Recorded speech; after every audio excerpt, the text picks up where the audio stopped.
Even before we got the very heavily redacted Mueller report on Thursday, Michael Cohen, Donald Trump's former lawyer slash fixer, had already told us that he is going to fill in the public on as much of those redacted portions of the Mueller report as humanly possible. Now, that announcement actually came Wednesday night from Michael Cohen's attorney, Lanny Davis, to which Michael Cohen also replied, yeah, this is going to happen. In fact, he said, soon I will be ready to address the American people again, tell it all, and tell it myself. Now, this is really interesting because obviously if you've gone through the report or seen parts of it, yeah, there's a lot of redactions, which runs contrary to what the media had told us the day before, which was it's going to be lightly redacted. They're still making the mistake of trying to take Attorney General William Barr at his word, even though we've known for decades that this is a man that cannot be trusted. It was heavily redacted. It also, though, the redactions did tell us that there's other matters still ongoing, other investigations happening. So it ain't over. But here's what we do know. And this is stuff that Michael Cohen may be able to add to because some of these parts were redacted after the initial statement. But I want to go through just a few of some of the biggest revelations of the Mueller report. First and foremost, Trump panicked when Robert Mueller was appointed, said he's effed. It's the end of his presidency. I think that's a pretty substantial statement considering the guy had only been in office for 5 months at that point? Not even quite 5 months yet. And he already knew that because a special prosecutor was appointed, his presidency was done for.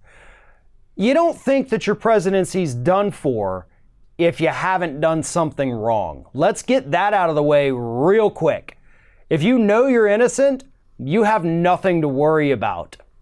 Second thing is Sarah Huckabee Sanders admitted that she had been lying to the public as part of her testimony when she had previously said publicly that many FBI agents were coming to this administration and saying, we don't have any faith in James Comey whatsoever. She admitted to the special prosecutor that she had absolutely nothing to base that on because nobody actually said it.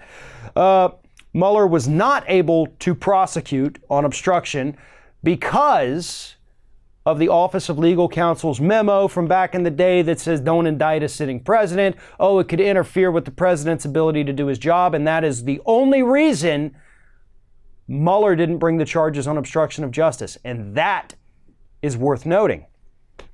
There were 10 instances that we know of from the unredacted portions of obstruction of justice. Major interference in the form of social media campaigns and disinformation campaigns, propaganda campaigns that took place in the 2016 election. Also, something that needs to be addressed prior to the 2020 election. Trump Jr. and Kushner actually did try to collude, the report concludes. They tried to collude during that Trump Tower meeting, but they failed because they didn't get the information that they thought. Now, they went there with the intention of colluding. Okay, that's in the damn report. But Natalia Veselnitskaya didn't actually want to talk to them about colluding stuff. The Americans were the ones who screwed up there. The Russians were like, no, we actually do want to talk about adoptions. So I thought that was pretty interesting, although there's plenty of interference there to go around. Junior was basically too dumb to know what he's doing, per the report. Officials lied and misled Robert Mueller, which is why he was unable to reach the conclusion that a lot of us thought he was going to reach. And Michael Cohen and Donald Trump lied to the American public about the Trump Tower Moscow project, which in fact was going on well into the campaign and could have easily have been used as leverage against Donald Trump in the 2016 campaign. And that is the kind of thing that Michael Cohen might be able to fill us in on a little bit more. I don't know how much faith I have in Michael Cohen, but really that doesn't even matter. What this report just told us, unfortunately, doesn't necessarily matter.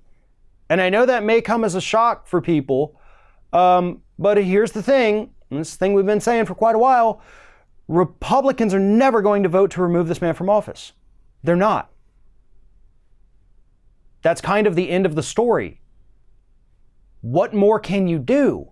You have to have the numbers, and unfortunately, the Democrats don't have the numbers. Republicans are going to continue to spin this as if Donald Trump did nothing wrong and that it was a witch hunt, even though this report, as heavily redacted as it was, kind of shows all those people taking those victory laps. Yeah, you guys were wrong. You guys were dead wrong. So you were calling for the media to apologize. So now I guess it's time we call for you guys to apologize. Because yeah, you were wrong. But you are right in the fact that nothing's going to happen. The Democrats have the numbers in the House, and that is fantastic. They can impeach him, and he will wear that badge of impeachment for the rest of his time in office. But unfortunately, without the numbers in the Senate, his time in office could be another 6 years. Not much we can do about it at this point.